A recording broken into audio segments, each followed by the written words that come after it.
గింతగానో అబద్ధాలు చెప్తారని నేను అస్సలు ఎక్స్పెక్ట్ చేయలేదండి బాబు. ఇంతకీ మ్యాటర్ ఏంటో తెలుసుకోవాలనుకుంటే వీడియో మొత్తం చూసేయండి, మీకు అర్థమైపోతుంది. ఇన్‌స్టాలో రీల్స్ అలా స్క్రోల్ చేస్తూ ఉంటే నేను ఒక వీడియో చూసినా అండి. దానిలో రెండే 2 ఇంగ్రీడియెంట్స్‌తో ఎర్రగా పండే గోరింటాకుని తయారు చేసుకోవచ్చు అని చెప్పేసి ఉందండి. సర్లే పోయేదేముందని చెప్పి మనం కూడా ట్రై చేద్దామని చేసినా అండి. తీరా వచ్చిన రిజల్ట్‌కి నేనైతే ఫుల్‌గా షాక్ అయిపోయినా. నాతో పాటు మీరు కూడా షాక్ అవుతారు. చూసేయండి. బేసిక్‌గా ఆడవాళ్ళకి గోరింటాకు పెట్టుకొని అది ఎర్రగా పండితే ఆ చేతులను చూసుకుని మురిసిపోవడం ఆనందం. మీరు కూడా అదే బ్యాచా? నేనైతే అదే బ్యాచ్. గట్లనే అనుకుని నేను కూడా స్టార్ట్ చేసిన గాయస్. ఎట్లనే ఫాస్ట్‌గా అయిపోతుంది. కడుగేసుడు కూడా జల్దీ కడిగేసుకోవచ్చులే అని చెప్పేసి ధీమాతో అయితే స్టార్ట్ చేసిన గాయస్. పిల్లలతో ఇబ్బంది అవుతుందని. కానీ చూడండి గాయస్, పెట్టుకున్నప్పుడు ఎంత ముద్దుగా ఎర్రగా ఉందో అదే కడిగిన తర్వాత అంతే నిరాశని ఇచ్చింది గాయస్. ఇక అప్పుడు అనిపించింది ఈ ఇన్‌స్టా యూట్యూబ్ వాళ్ళ మాటలు అస్సలు నమ్మకూడదని చెప్పేసి. అన్ని అబద్ధాలని. ఏదైనా ఉంటే ఫేస్ టు ఫేస్ చెప్పాలి. ఎందుకండి అలా వీడియోస్ కోసం చెప్పడం అని అనిపించింది.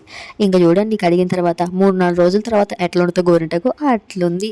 ఇంకా ఇది కూడా వన్ డేనే ఉంది, ఎక్కువ రోజులు లేదు. మీరు ఎప్పుడైనా ట్రై చేసారా ఇట్లా? ఒక చిన్న లైక్ చేసి సబ్స్క్రైబ్ చేసుకోవచ్చుగా.